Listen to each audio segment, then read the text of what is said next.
যে এরই মধ্যে যতটুকু গণমাধ্যমগুলো খবর দিচ্ছে সেখানে বলা হচ্ছে যে তাইওয়ানের স্বাধীনতাকামীদের মৃত্যুদণ্ডের হুমকি চীনের। কেন তারা এই হুমকি দিচ্ছে, কার্যকর করার হুমকি চীন দিচ্ছে তাইওয়ানের স্বাধীনতাকামী যে এইসব মানুষের বিরুদ্ধে তারা মামলা করেছে? যুক্ত আছেন আমাদের সাথে বিষয়টা নিয়ে আলোচনা করবার জন্য ডক্টর ফরিদ হোসেন, আন্তর্জাতিক সম্পর্ক বিশ্লেষক। অসংখ্য ধন্যবাদ ডক্টর ফরিদ হোসেন, যুক্ত হয়েছেন আপনি আমাদের সাথে। একটু জানাবেন আমাদেরকে যে চীনের সাথে তাইওয়ানের আসলে তো দ্বন্দ্বটি অনেকদিন ধরেই আছে, এখন আবার নতুন করে চীন বলছে যে যারা এখন তাইওয়ানের স্বাধীনতাকামী যে ব্যক্তিগুলো যাদেরকে তারা আটক করেছে, যাদের বিরুদ্ধে মামলা আছে, তাদেরকে তারা এক ধরনের ফাঁসি কার্যকর করবার প্রক্রিয়ার মধ্যে যেতে চায়, এই ধরনের একটা হুমকি তারা দিয়েছে।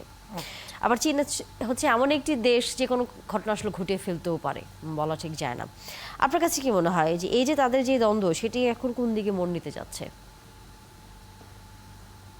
শুভ সকাল আপনাকে।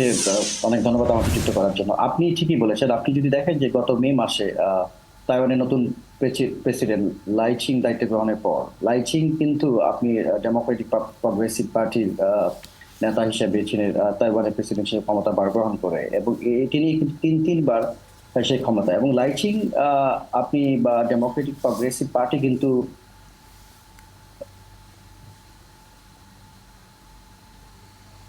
চায় আহ, কি বলে পলিটিক্যাল পার্টি যেটি বরাবরই তাইওয়ানের উপরে বিশেষ করে যে মত অধিকার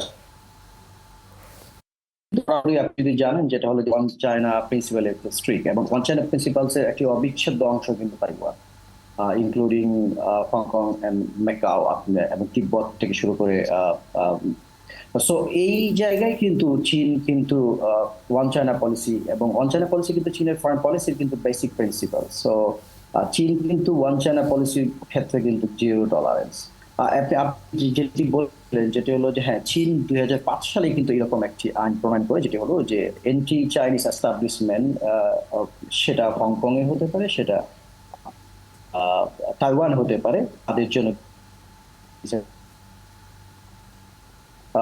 2020 সালে বিশেষ করে ন্যাশনাল হংকং ন্যাশনাল সিকিউরিটি লর মাধ্যমে কিন্তু হংকংকে ক্র্যাক ডাউন করা হয় এবং হংকং কিন্তু এখন আপনি যদি বলেন যেটা হলো যে অ্যান্টি চাইনিজ সেন্টিমেন্ট বা অ্যান্টি কমিউনিস্ট পার্টি প্রপাগান্ডা প্রচারণা সেটি কিন্তু পুরোপুরি নিষিদ্ধ এবং আহ, কিন্তু মেন তার আইনে বিচার করতে পারবে। তবে এই যে বিষয়টি আপনি বলছেন সেটি হলো যে মৃত্যুদণ্ড কার্যকর বা আসলে চায়নার সে অধিকার রাখছে কিনা, সেক্ষেত্রে কিন্তু বরাবরই বিশেষ করে চাইনিজ তাইওয়ানের প্রেসিডেন্ট এবং বিশেষ করে এই বছর নবনির্বাচিত প্রেসিডেন্ট লাইচিং কিন্তু সেটি কিন্তু আহ, অস্বীকার করেছেন এবং তা বলেছেন যেটা হলো চীনের কোনো অধিকার নেই, যেটা হলো যে তার এই আইনের মাধ্যমে বা তার আইনের এই তাইওয়ানের ভূখণ্ডে কার্যকর করা।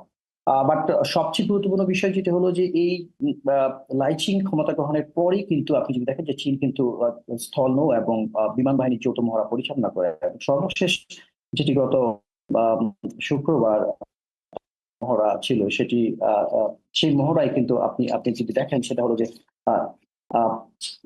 মেলেন চায়না বা পিপলস লিবারেশন আর্মি কিন্তু তাইওয়ানের কি বলে আপনি যদি বলে যে আকাশ সীমা লঙ্ঘন করেছে বলে তারা দাবি করেছে, বিশেষ করে প্রতিরক্ষা মন্ত্রণালয় সে কিন্তু দাবি করেছে। তবে এটি কিন্তু খুব নতুন কোনো ঘটনা নয়। চীন কিন্তু বরাবরই কিন্তু আপনি যদি বলেন যেটা হলো তাদের মিলিটারি আপনার establishment over the like south China reasons, সেটি কিন্তু করে যাচ্ছে এবং এটার মূল উদ্দেশ্য কিন্তু আপনি যদি বলেন তাইওয়ান প্রণালী এবং তাইওয়ান প্রণালীকে সুরক্ষিত রাখা এবং আহ, আহ, একটি আপনি যদি বলেন যেটা একটা চাপ প্রয়োগ করা, তাইওয়ান সরকারের উপর একটি চাপ প্রয়োগ করা। এবং 2002 সালের আগস্ট মাসে যুক্তরাষ্ট্রের যে তৎকালীন স্পিকার ন্যান্সি পেলোসি তাইওয়ানের সফরকে কেন্দ্র করে কিন্তু আপনি দেখেন যে একটি বড় আকারে সামরিক মহড়া হয়েছিল এবং যেখানে 91টির অধিক সামরিক বিমান যেটি তাইওয়ানের এয়ার ডিফেন্স আইডেন্টিফিকেশন জোনকে ক্রস করেছিল এবং এটি কিন্তু খুবই আপনার এবং যার ফলশ্রুতি কিন্তু জাপান তীব্র প্রতিক্রিয়া জানিয়েছিল।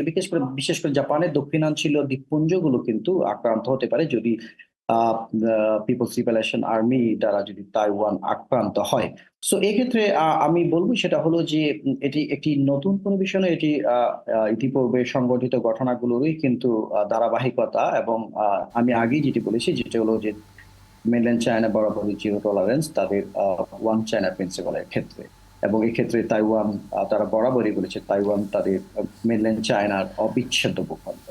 এবং সেই ব্যাপারে তারা কিন্তু কোনো বৈশক্তির উস্কানি বা সহযোগিতা সেটা কিন্তু বরদাস্ত করবে না। এবং সাম্প্রতিক কালে বিশেষ করে আপনি যদি দেখেন যে চাইনিজ প্রতিরক্ষা মন্ত্রী কিন্তু সিঙ্গাপুর একটি কনফারেন্স সে কিন্তু বারবার আবার বলেছে, যেটা হলো যদি এটি বৈশক্তি যদি তাইওয়ানের স্বাধীনতা কামীদের উৎসাহিত করে বা তাদেরকে যদি কোনো ধরনের মিলিটারি বা অন্য সাপোর্ট দিয়ে থাকে, সেটি তাইওয়ানের জন্য ভয়াবহ পরিণতি ডেকে আনতে পারে। সেটি কিন্তু খুব সাম্প্রতিক সময়ে কিন্তু সে এই হুঁশিয়ারি প্রদান করেছেন।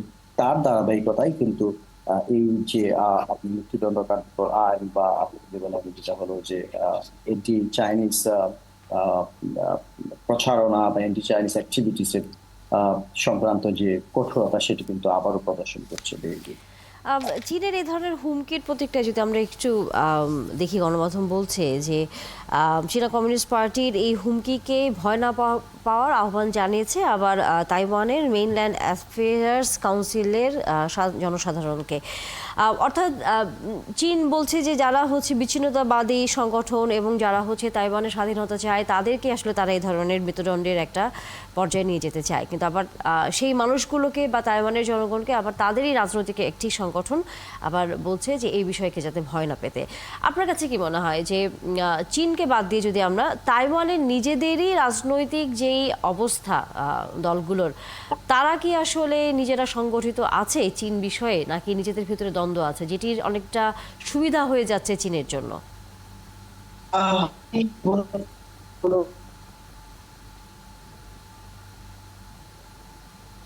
না, আপনি যেটি বলেছেন যেটি হলো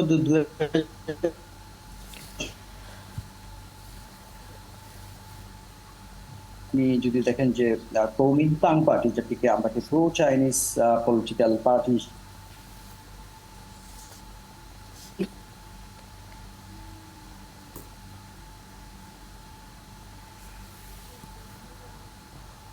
ডোমেস্টিক পলিটিক্স হবে। আদারওয়াইজ আপনি যদি দেখেন যে চায়নার এক্ষেত্রে দুটি অপশন রয়েছে। আমরা আমরা যদি দেখি যেটা হলো যে চায়নার এই সামরিক উপস্থিতির ক্ষেত্রে দুটি বিষয় লক্ষ্য করা যেতে পারে বা দুভাবে আপনি দেখতে পারেন। সেটি হলো একটি হলো যে ফুল স্কেল ইনভেশন, পূর্ণমাত্রার সামরিক অভিযান, অন্যটি হলো মিলিটারি আপনার ব্লকেড।